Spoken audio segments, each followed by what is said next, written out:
be recorded.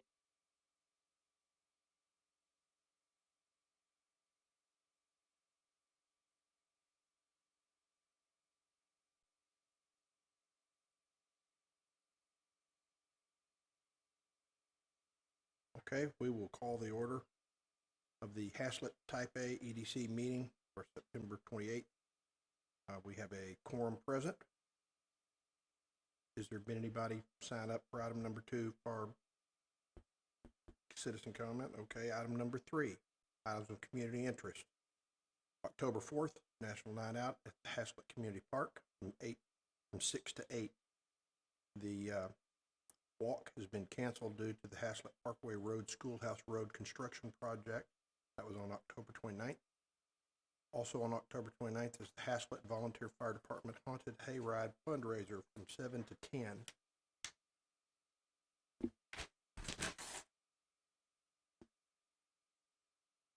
Item number 3.4. Do I need to just review this? Sure. Haslet is hiring. The city is hiring for the following positions: Code Enforcement Officer, IT Specialist, Parks and Grounds Crew Leader, Parks and Grounds Maintenance Worker, Staff Accountant, Maintenance Worker 1, and Water Maintenance Worker 2. Any interested parties, contact Employment Opportunities with the City of Haslet to apply. Item 2. Are those new positions or replacements? Some of both.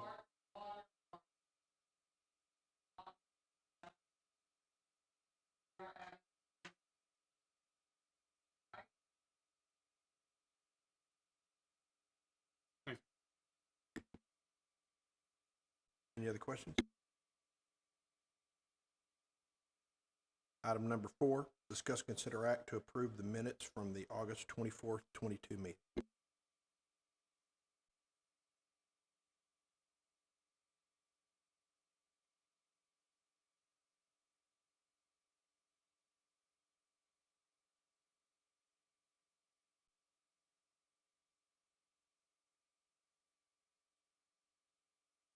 Then I will vote aye. Paul? Motion carries.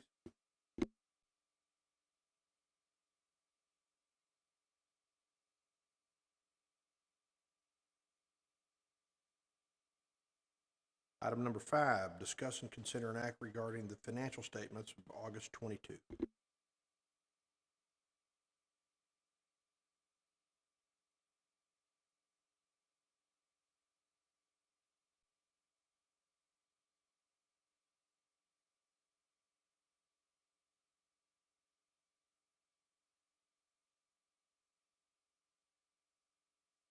I have a question. Obviously, the revenue is much more than the budget suggested.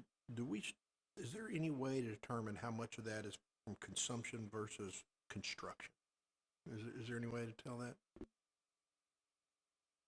Not that I'm aware of.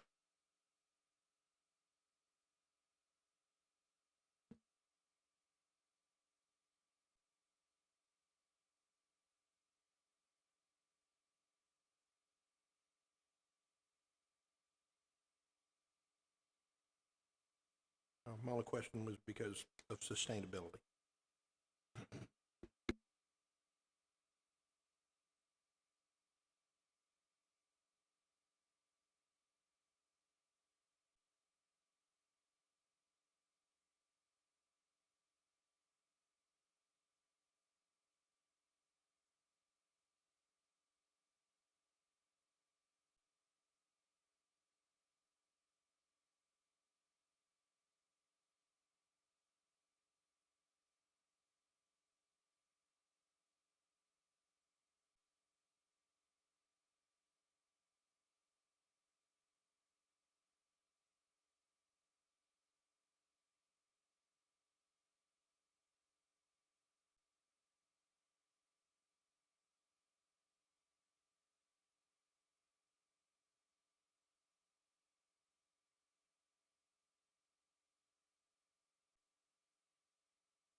I'll second that.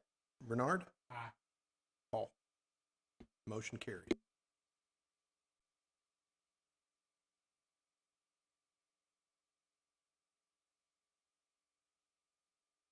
Item number 6, reports and presentations regarding economic development projects. Yeah, there's a few things that have changed since our last meeting. I don't know if you can pull that up or not. No,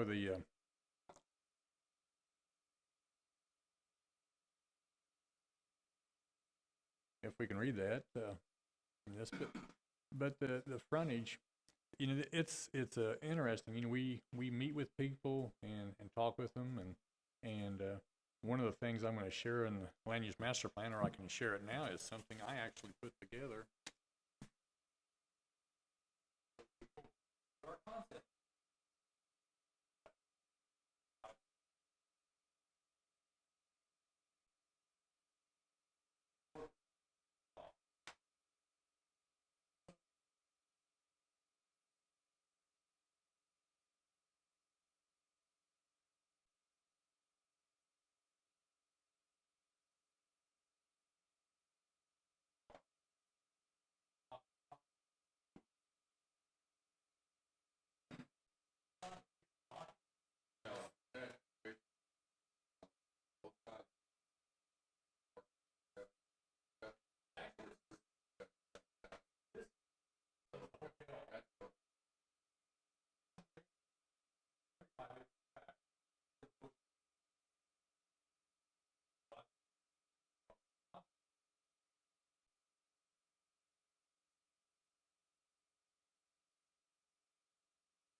My tie contract is still under review.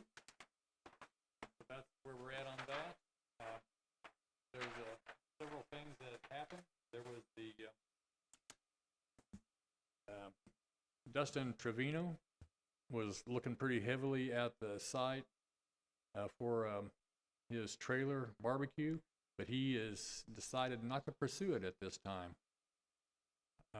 You know, he met with us and they had already worked out some details on it, but he said he just pulled the plug on it. So that's where we stand. Did he give any reason why? Well, there's some speculation is his family is getting ready to grow and he needs more of a steady income than just a weekend gig. So I think he still has his trailer, but he needed a more Is there any full-time. talk about, or did he have any interest in pursuing Mr. Lee's building? He's always had an interest in pursuing Mr. Lee's building. However, the cost issue was the problem there.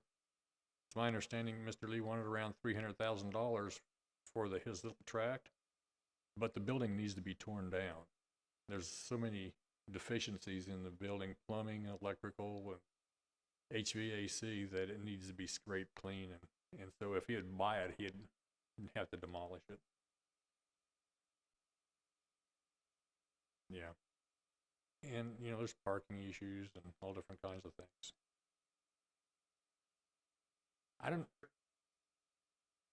Yeah, unfortunately, it's not right on the corner. But no, there's the HEDC owns the track on the corner, plus the track to the east. And yeah, it's very small. It's got floodplain on the back, and it has no permanent parking. So there's a lot of cost issues if one is to develop that site. Yeah. So my question is, would it be in the best interest of the city to pursue that land, being the fact that they have the corner and the piece to the east to make it, to have the whole total area. I would rather have the free market take care of that. In fact, I am sort of marketing those other 2 tracks right now. I've been talking to people, and I think I may have some interest in some of that property to actually develop it.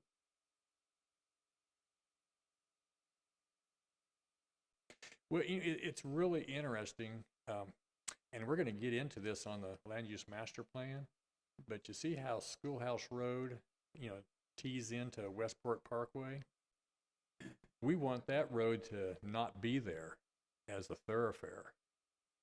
And if you take that road out, the commercial area may expand all the way over to SH 156, making it a much better corner than either one of those tracks by themselves. The zoning on it is general commercial.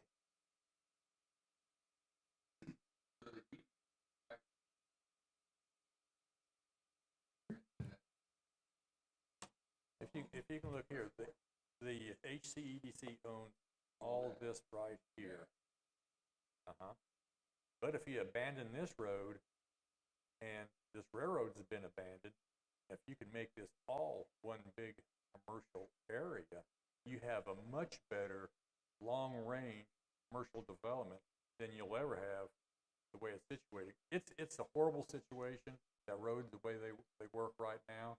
And when we look at the master land use plan, second, you'll see that it changes completely.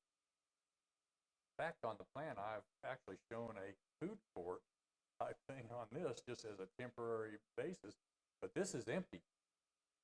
But there's a lot of potential there. And just before I get into it, on the next item, the master land use plan is probably one of the most important economic development tools the city can have. That's why I wanted to bring it, show it to the EDCs so that you would know what's going on.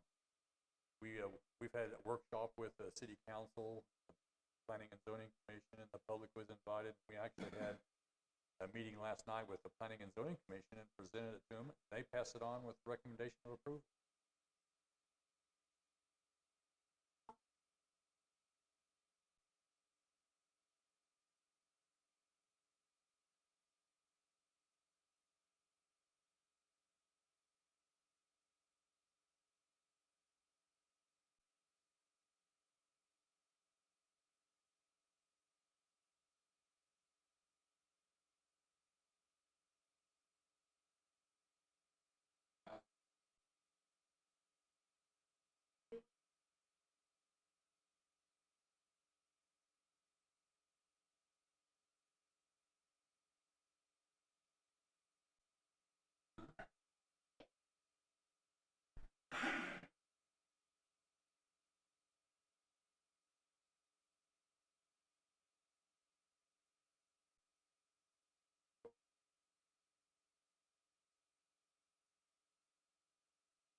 Yeah, but that intersection is really interesting because there's roads there and right-of-ways that need to be abandoned, so those things can grow without doing anything, without any purchases at all. But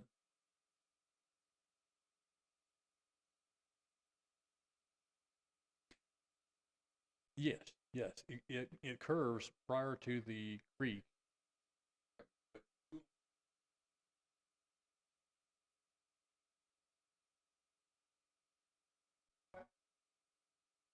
Yeah, if we want to, we're talking about the next item. Maybe we should go to that. Well, no, miscellaneous is this. But if you want to move on to the 6.2.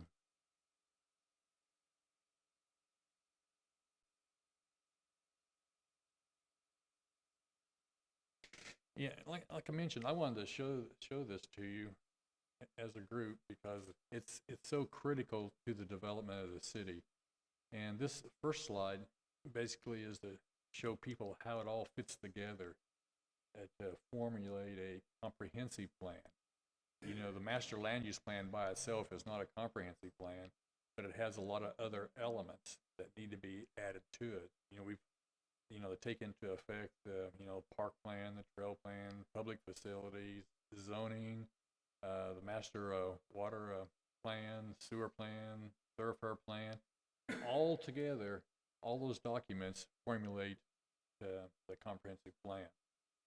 And the 2016 plan that we have now really doesn't accomplish that. There's a lot of problems with the 2016, but I really don't want to get into that, but unless you want to.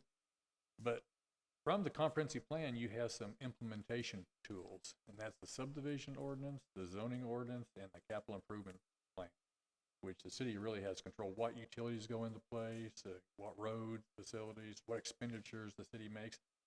But all together, that's pretty much the direction process of the city. These two maps that are on the screen now, the one on the left is the zoning map. And this is a critical element in formulating the future land use plan. And then there's some areas on the drawing on the right that we basically have ultimate control because they're zoned agricultural, they do not have permanent zoning on them, or the purple areas are within our extraterritorial jurisdiction. And so we have a little bit of control there. We can extend our subdivision rules and regulations out in those areas, but if they want sewer service, they have to be inside the city. That's our agreement with our sewer providers. It has to be inside the city before we can provide them sewer service. So if they want small lots, for instance, they have to be inside the city, but then does the city want to approve that type of zoning? And so we have some control there. These two maps are the one on the left. Shows some areas where we agree with the 2016 plan, where Blue Mound Hill, it has a historical significance, and it's an outstanding point in the city, literally. And so we think that also needs to be retained as some kind of park facility, and that may be a purchase later on. And then we have the area between Schoolhouse Road and 156. It shows a lot of commercial there in the existing plan, but we want to emphasize that, and we have several concept plans we'll get to in a second that sort of emphasize that and that sort of illustrate how that area can work out. And of course, further north, where most of the little colors are on the map, if you want to look to the back, up in this area here, that's the Old Town area, where we have the core and the transition. So we'd like to see a lot of changes there. Right now, if you want to build a single-family house in the Old Town core where there's these small lots, you can't do it. You just can't build a new house. And there's a lot of interest in building houses in that area. And so we'd like to see that changed back to the way it was before this 2016 plan. This map on the right shows areas where a thoroughfare plan needs to be adjusted, and we've taken that into account in developing the master land use plan. This one on the bottom left up here, that's John Day Road. I call it John Day Raceway. And what that needs to do is that road, that when it was built, is a temporary solution to move traffic from the La Terra, the school facilities, down the Blue Mound Road. But when that area ultimately develops, we need to adjust that to slow the traffic down, to make it a better thoroughfare for the city.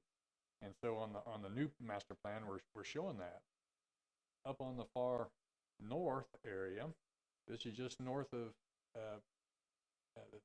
Old Town Haslet, where Main Street ties into Keller Haslet Road. We want to make that intersection so you cannot, coming from Sendera Ranch, turn south. And we can do this by just the design of that intersection. Likewise, when traffic goes north on Main Street, you can't turn left. And the reason for that is if you're ever in the Old Town area around between 3 and 5 or early in the morning, the traffic is horrible here. It bottlenecks. And it's not Haslet traffic. It's coming from outside.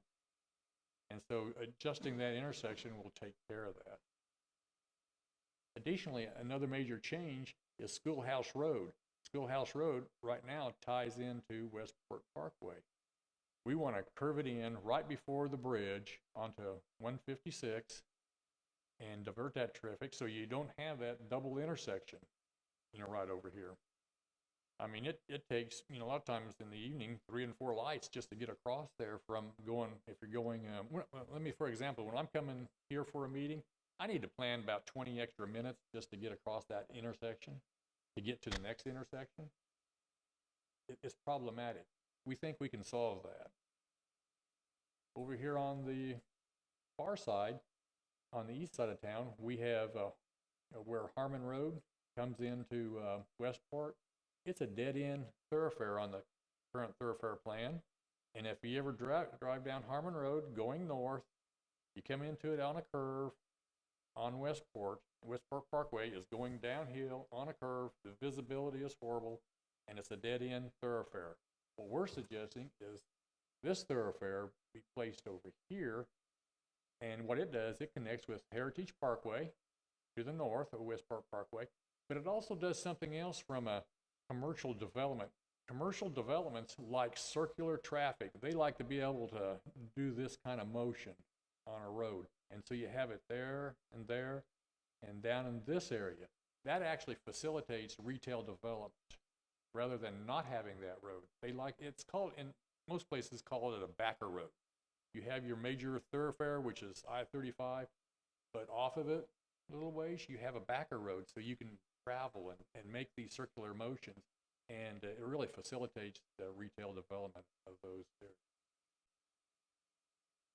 But all these things together, when you put them all together, you got the zoning on the left, you got some areas we want to adjust on the right. Then on the bottom left, you have these thoroughfare intersections and the roadways. And then on the right, you have these areas we have ultimate control. And then one of the things we did on this map, we took the existing thoroughfares that are currently being built that are way different than what's on the current future land use plan. And we also took into account the zoning because we have a whole bunch of industrial zoning right up in this area. On the old comp plan, it shows it as residential. And that's problematic because those people are not going to sell it for residential. They're industrial developed. And so we've come up with this master land use plan, which is the core of the comprehensive plan. And so those are the things we took into account: the current zoning, the agricultural and future zoning, the ETJ, future zoning recommendations, the master thoroughfare plan overlay, trail connectivity. And this map also shows all the trails. There's some trails that should have been built with some of these subdivisions that just weren't built. Prior leadership did not see to it that they get built, so we've accounted for that, and we've adjusted it to account for those. And one prime example is right here on Sweetgrass. The current thoroughfare or master plan, comp plan, shows the trail right there. Didn't happen. So we've actually moved it over here to Intermodal Parkway, where it can happen, where it's still available to be developed. But there's a lot of little tweaks like that. If you look at the old plan, you have trails right here that just point out here and dead end. And then this trail up here just comes up here and dead ends. There's no connectivity. So we're actually showing some connectivity along John Day Road. And it's a lot of things like that we think will facilitate development and actually help long-term quality of life in the city. And that's pretty much the thoroughfare, the land use plan update. If you have any questions, I'll be more than happy to answer. Well, let me, this is something I forgot to talk about here. This is in between Schoolhouse Road and 156. And these are just a couple ideas.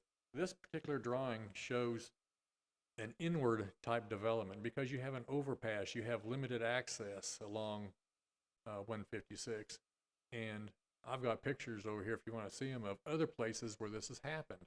A lot of places like at El Dorado Parkway and 75 over in Collin County, it's an inward type development. There's no real access roads, to the individual sites, but you have a general access plan through the center of it. We're also showing a trail system through the center of this, which is the TAP trail, which right now is currently going to be destroyed with the alignment of Haslet Parkway where it's going. And so we thought we'd take an opportunity and use what some people might think as a detriment to the site, which is that floodplain, and actually turn it into an amenity and make it attractive. Now, these are just things that we've come up with. We don't anticipate anything being built exactly like this, but it's to get ideas out there so people can start looking at it and conceptualizing, and somebody might step to the front and do it. One of the things that this particular plan takes into account is the old railroad bed. It's shown as a green belt through there. But I'm going to show you another drawing, which is like if you take it and use it as a blank slate. On this one, down the road, if 156 gets built, the development can turn outwardly. And so you can have more access to the commercial developments. And that's what this plan shows. It's more of an outward type instead of an inward facing. One of the things that we took note on in both plans is this: there's a whale right there. You can see it's landscape, but we actually worked around it. It's right there in the middle.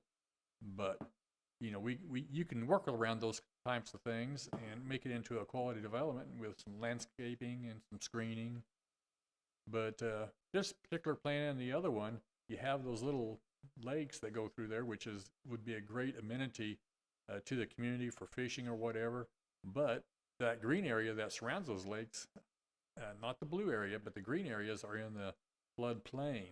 And you can take the dirt from those lakes and you pile it up on the outside to make those buildable sites. And, for future development. And that's what, you can just balance it out. If you need more dirt, you make the lake a little deeper, whatever you need. But if you don't do that and you want to fill in those sites, you have to haul the dirt in. Now, when you just haul the dirt in, you got to compensate for the floodway and the flooding potential. But you got to balance them out. You take here, you pile up here. But if you take out here, you can pile up here. And so it's really a balancing act.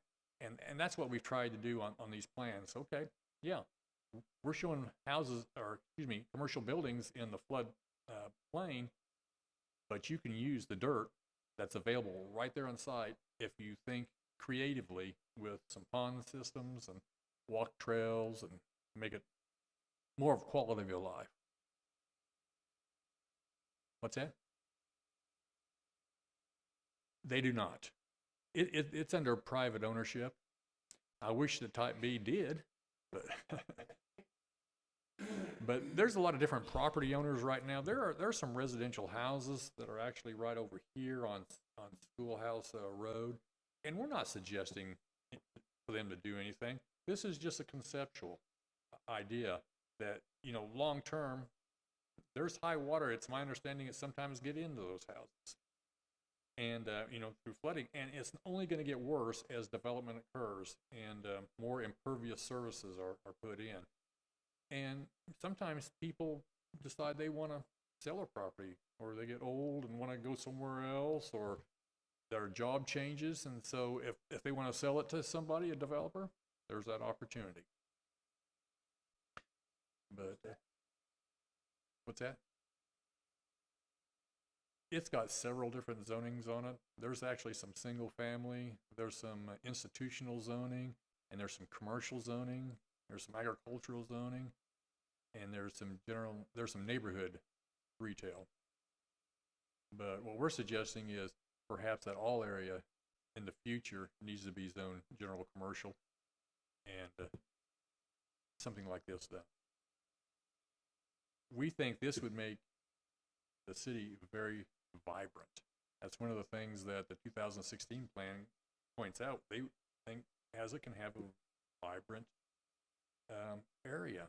Well, the vibrant area that they promoted was right here and to the west. And one of the things that they promoted in the 2016 was a transit station on the BNSF freight line. We don't think that's going to happen. I think BNSF will have a real big issue with that. But a lot of the commercial and type development, if you look at the plan, it's not in this presentation, but I actually have it on another a drawing right here. You can see that they're showing in the 2016 plan a transit station, and they're showing all this transit development up here.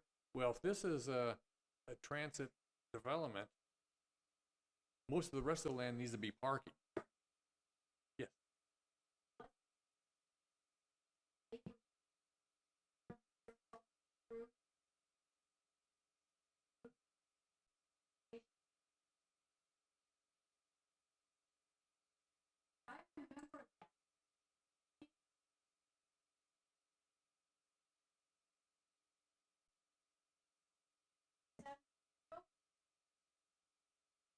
It probably was discussed 6 or 7 years ago. Mm-hmm.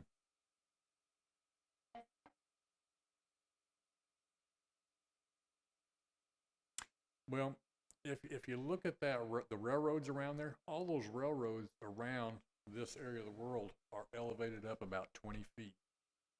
And so you would have to have a significant bridge to get over them.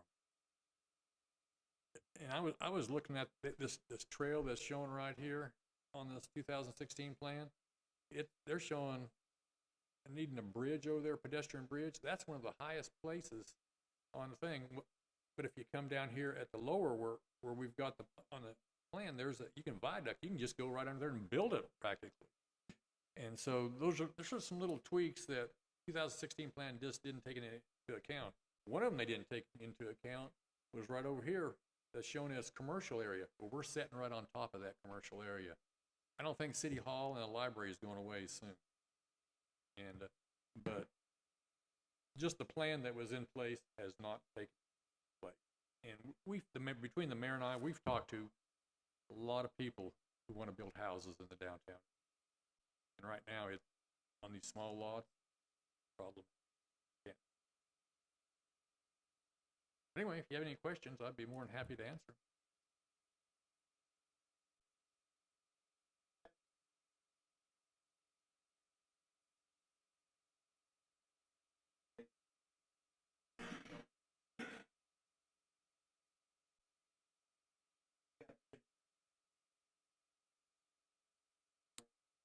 As a matter of fact, before this meeting, I was in a meeting about that. And so we want to move rather fast on that. So, but that's really under wraps right now. But that is it's in the picture.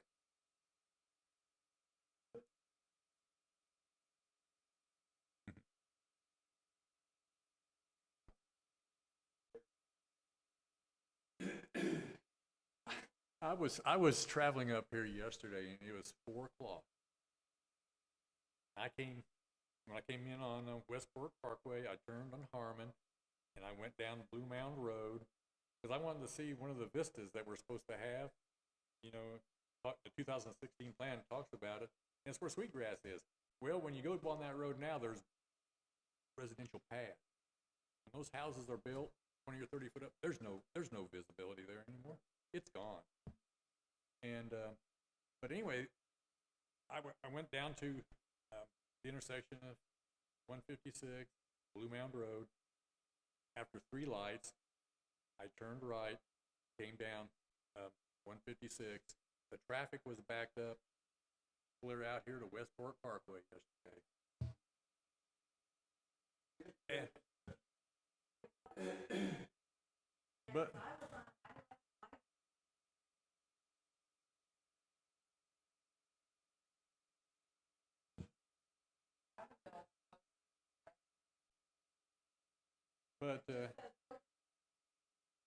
but what I was thinking, all that traffic, they just come right in here, shop, or these are shown as restaurants back over there.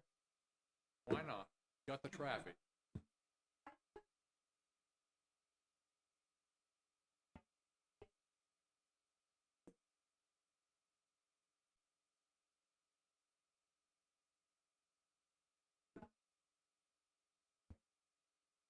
Yeah, but see, on this plan here, the bridge is gone.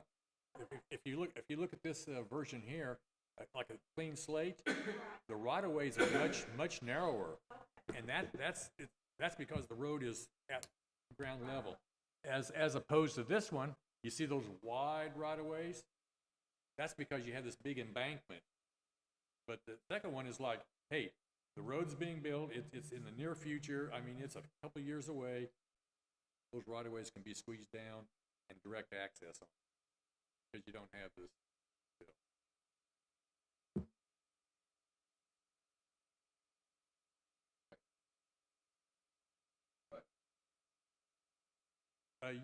You could access across it, or I've seen many places where they have excess right of way, they'll sell it.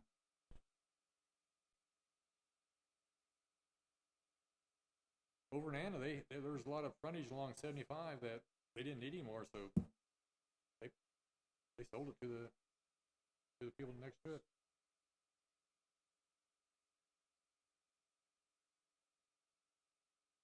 But different districts work differently. But it's definitely a possibility.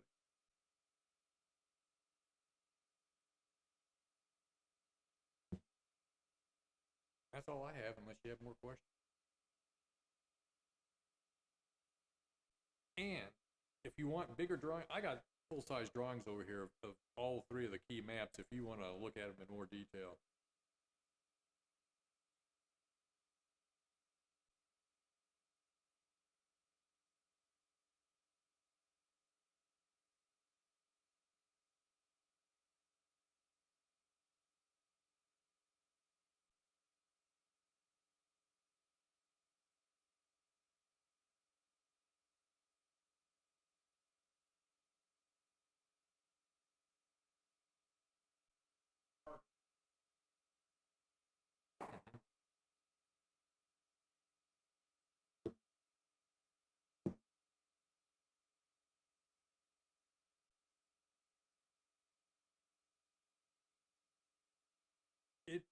There's two thought patterns on that. One of them is if deed utility, then it's sooner rather than later for density. But we've actually put out some agreements with a couple pieces of property that are in our extraterritorial jurisdiction, where they get to do things they want to do, but we get things as far as land use that we would like to see, and we set up agreements of that. So some of those tracts will start coming to the city within 5 years, and some of them within 2 years. And one of them where we're still working on the bullet point. But if you look at this tract right here that shows up in red, there's an ETJ agreement on that tract. They will be in the city in, I believe it's 5 years. So that's a done deal. It's already been approved by on the book. And that's where the warehouses are, the storage facilities. But there's a lot of things, if they were in if just say ETJ and they want to do industrial type warehouse building, they can't do those. We've limited in the agreement just what they could do. We wanted to limit a couple things. We wanted to limit the traffic coming on the Blue Mound Road and the type of traffic. We didn't want a whole bunch of semis, 18-wheelers, get on Blue Mound Road, which we consider pretty much a residential type road. And so we controlled that.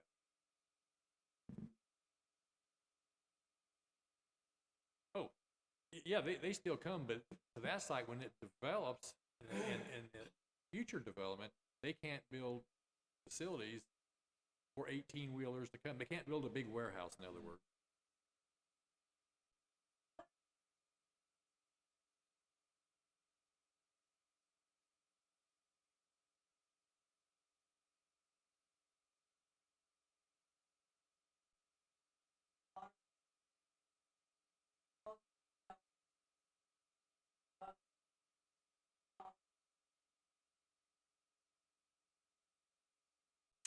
Well, it's under design right now. Our city engineer is currently working on a design. They got some preliminary drawing on that. Well, what they're looking at now is, originally the old thoroughfare plan had that as like up to a 6-lane divided thoroughfare, make it into another Haslet Parkway. But that's been trimmed down to a 2-lane road because we want to limit the traffic on it with what I call a suicide lane in the middle, continuous turn lane type facility. So it'll end up being a wide 3-lane. That's the current thing.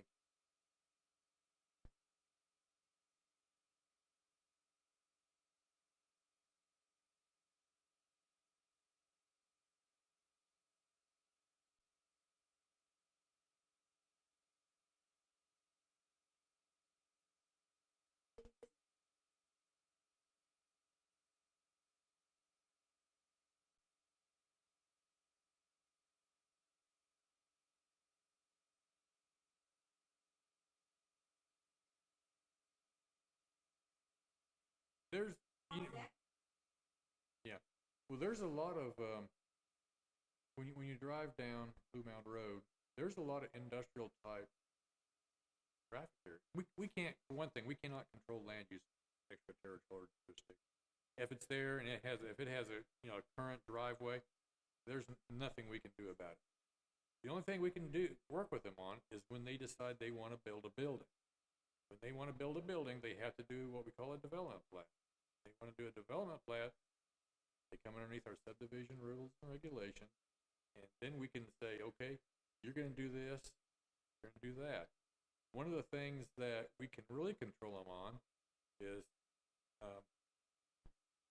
it's called the impact fee for fire protection. And most of these, if you're inside the city, you don't have to pay that fee. If you're outside the city, you do. And some of those fees are $300,000 to $500,000 to $600,000.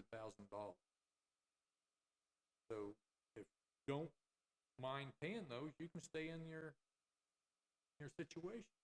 Just pay it and go about your business and do your development as an ETJ project. We can't do anything about it. But a lot of people want to avoid that upfront cost. They'll say, okay, if we do an annexation agreement, we can get by that. The agreement says you will be in the city by a certain date. We won't require that fee. We'll treat you just as if right now you're inside the city. But we want something in return. That's where we can control some of the land use. It's the only tool we have to really address those types of issues. Yeah, yeah.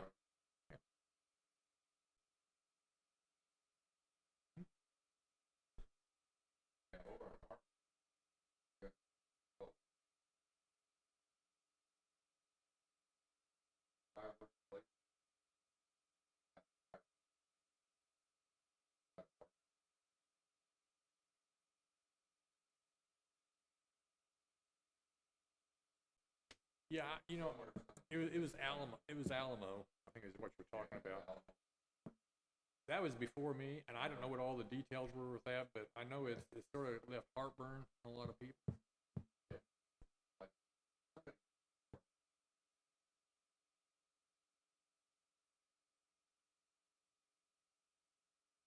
Yeah.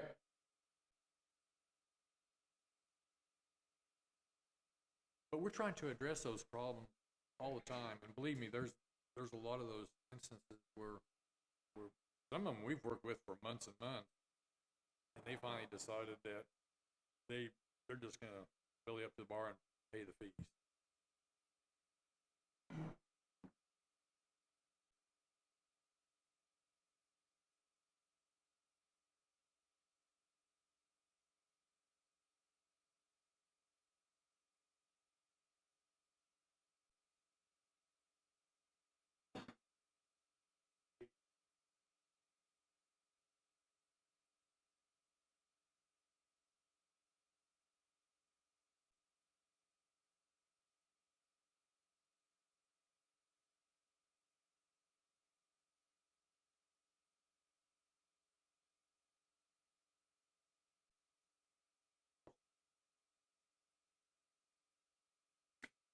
All I can say is there's a ton more houses coming there. Yeah.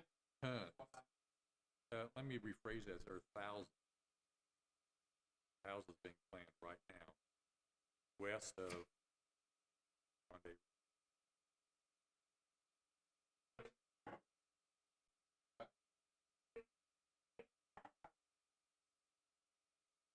Yeah, between the railroad and Monday. Right.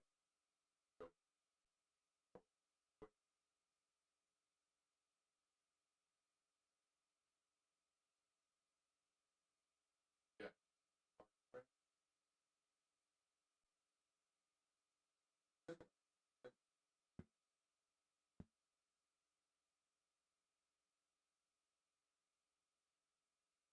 Well,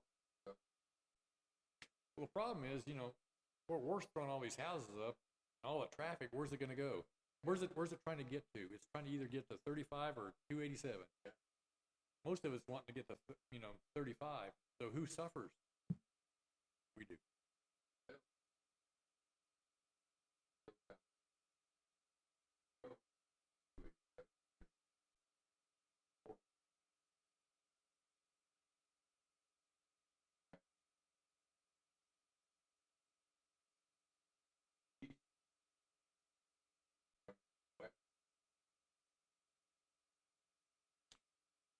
And one of the things we're trying to make some of those things difficult for people so they don't do it. If you look at our thoroughfare plan on overlap here, there's a jog in that right there. Originally, one of some of our first versions was this road just came right out here to 35. Say, well, that's a straight shot. That'll be really easy for people. Let's not do that. Let's offset them, make it difficult for them, and so they will choose a different route. Hopefully, that's more convenient. If I want to go southbound, I hate going north. And it's just in human nature. And so some of those things we're trying to do. Other places we're trying to connect, but other places we want to subdue the traffic. So we're working with that plan.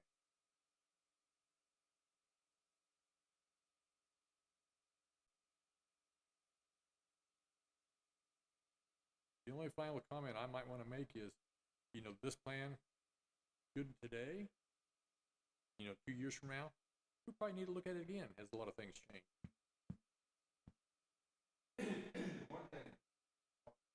Yeah.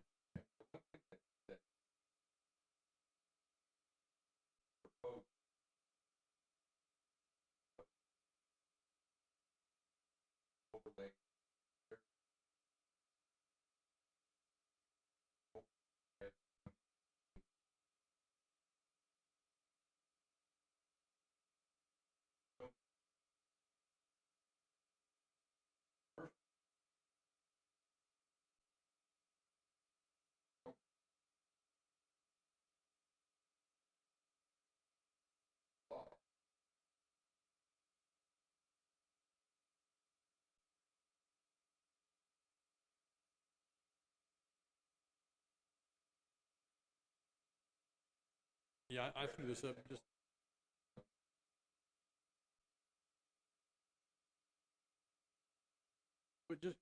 for example, see these trails on this map? They just come out there and say, okay, going that way.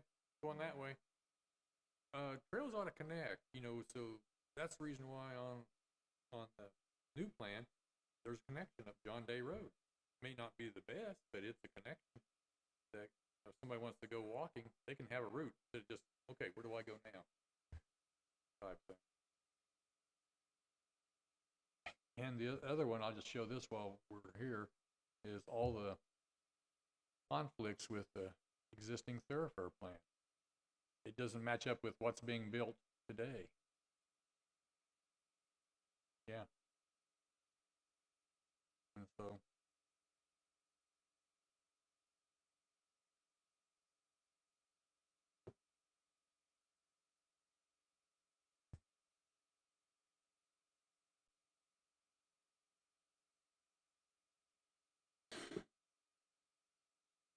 Excuse me. Item number 7, consider an act regarding items to be placed on the next agenda.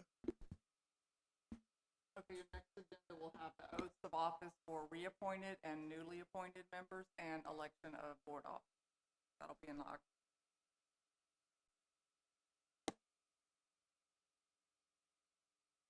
Anything else?